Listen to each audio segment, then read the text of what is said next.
Grenade হামলা মামলায় বিএনপির ভারপ্রাপ্ত চেয়ারম্যান তারেক রহমান ও সাবেক স্বরাষ্ট্র প্রতিমন্ত্রী লুৎফুজ্জামান বাবর সহ সব আসামিকে খালাসের রায়ের বিরুদ্ধে আপিল শুনানি চলছে। আরো জানাতে সরাসরি যুক্ত হচ্ছেন সহকর্মী মিজান আহমেদ।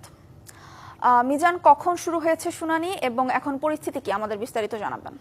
ফারা, যেমনটি আপনি দর্শকদের জানাচ্ছিলেন, আসলে প্রধান বিচারপতির নেতৃত্বে 6 বিচারপতির আপিল বেঞ্চে সকাল 10টা নাগাদ কিন্তু এই শুনানিটি শুরু হয় এবং আপনি যেমনটি জানাচ্ছিলেন দর্শকদের, আসলে 2004 সালের 21শে আগস্টের সেই ঘটনা।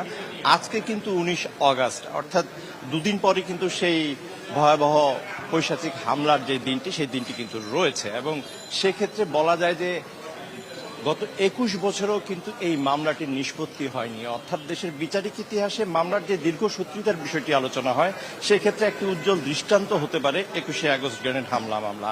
এবং সেই ভয়াবহ হামলায় কিন্তু আইভি রহমান সহ 24 জন মারা গিয়েছেন এবং প্রায় 400 আওয়ামী লীগের নেতাকর্মী আহত হয়েছেন। এবং সেই মামলার বিচারিক আদালত 2018 সালের 10 অক্টোবর যে রায়টি দিয়েছিল, সেই রায়টিও কিন্তু আসামির সংখ্যার বিবেচনায় বেশ উল্লেখযোগ্য একটি সংখ্যা এবং সেক্ষেত্রে 52 জন আসামির মধ্যে কিন্তু 19 জনকে মৃত্যুদণ্ড এবং 19 জনকে যাবজ্জীবন সাজা দেওয়া হয়, পাশাপাশি 11 জনকে দেওয়া হয় বিভিন্ন মেয়াদে কারাদণ্ড।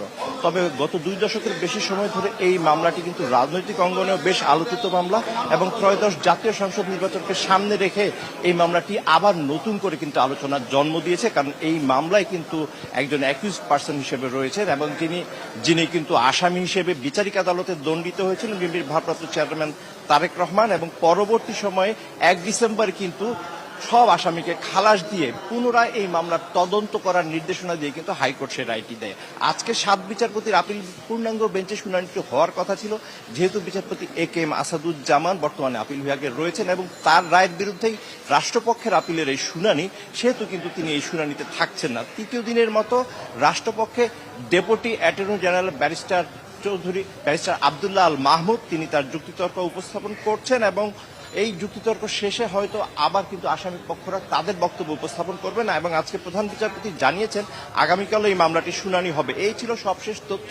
ফিরে যাচ্ছি স্টুডিওতে ফারা আপনার কাছে। মিজান, ধন্যবাদ।